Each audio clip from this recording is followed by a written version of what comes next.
صحابہ کرام علیہم الرضوان وہ عظیم ہستیاں ہیں کہ جن کے ذریعے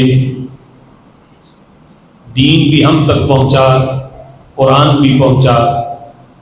جو جامع قرآن بھی قرار پائے۔ اگر صحابہ کرام علیہم الرضوان کو مائنس کیا جائے، معاذ اللہ انہیں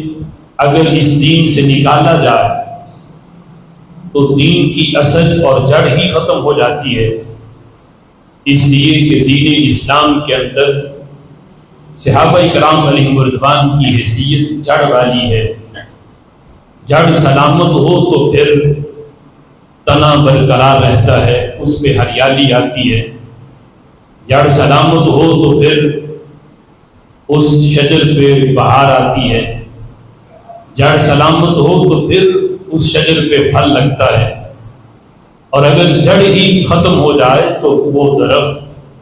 بالکل نکارا بن جاتا ہے۔ تو صحابہ کرام علیہم الرضوان کی حیثیت دین اسلام کے اندر جڑ والی ہے۔ وہ عظیم ہستیاں کہ جن کے ذریعے پورے کا پورا قرآن بھی ہم تک پہنچا، اور رسول اللہ صلی اللہ تعالی علیہ وسلم کے جو فرمان ہیں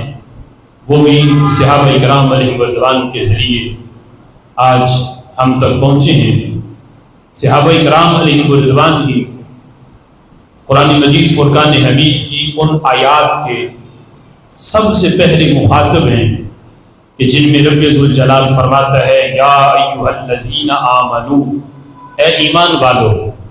اگرچہ اس میں سارے ایمان والے شامل ہیں، لیکن اس آیت کریمہ کے سب سے پہلے مخاطب جنہیں رب ذوالجلال اس وقت ایمان والا فرما رہا تھا وہ کوئی اور نہیں، وہ صحابہ کرام علیہم الرضوان کی عظیم ہستیاں ہیں کہ جو ان آیات کے بھی سب سے پہلے مخاطب قرار پائے۔ رب ذوالجلال نے قرآن مجید فرقان حمید میں متعدد مقامات پر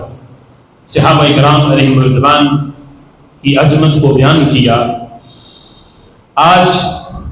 جس وقت دیکھا جائے کہ کچھ لوگ جن کا یہ موقف ہے کہ معاذ اللہ رسول اللہ صلی اللہ تعالی علیہ وسلم کی ظاہری یعنی وصال کے بعد سوائے چند کے، اور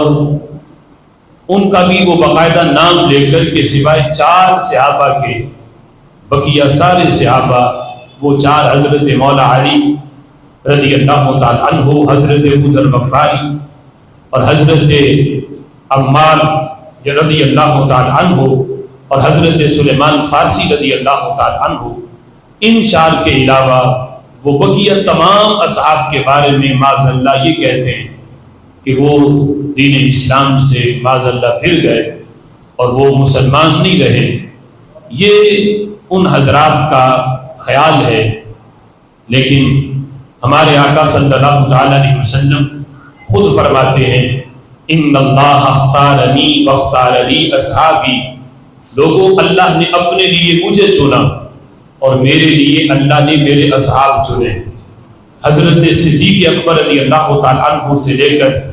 حضرت بلال حبشی رضی اللہ تعالی عنہ تک، اور حضرت سیدنا فاروق اعظم رضی اللہ تعالی عنہ سے لے کر حضرت ابو سفیان رضی اللہ تعالی عنہ تک، تمام اصحاب وہ ہیں جو میرے رب کا انتخاب ہیں۔ رب ذوالجلال نے چن کر پوری امت میں سے یہ اشخاص، یہ شخصیات چن چن کے اپنے محبوب کو عطا کیے۔ اگر معاذ اللہ ان میں کوئی کمی ہوتی، کوئی کجی ہوتی، انہوں نے رسول اللہ صلی اللہ علیہ وسلم کے وصال کے بعد اگر معاذ اللہ دین اسلام سے پھر جانا ہوتا تو رب ذوالجلال کبھی بھی ان کا انتخاب نہ کرتا۔ جب اللہ نے چن کے دیے ہیں تو بتایا ہے نا محبوب دیگر انبیاء کی امتوں میں بھی کوئی ایسا نہیں تھا، اور قیامت تک بھی کوئی ایسا آ ہی نہیں سکتا جو محبوب تیرے اصحاب سے زیادہ شان والے ہوں۔ اگر کسی کا ایمان، اعتقاد اور اس کا باطن اتنا ستھرا ہوتا تو محبوب میں ان کا انتخاب کرتا۔ یہ سارے جو چن کے تمہیں دیے ہیں نبیوں کے بعد پوری کائنات میں یہ سب سے افضل ترین لوگ ہیں جن کا انتخاب کر کے رب ذوالجلال نے انہیں اپنے محبوب صلی اللہ تعالی علیہ وسلم کے صحابی ہونے کا منصب عطا فرمایا ہے۔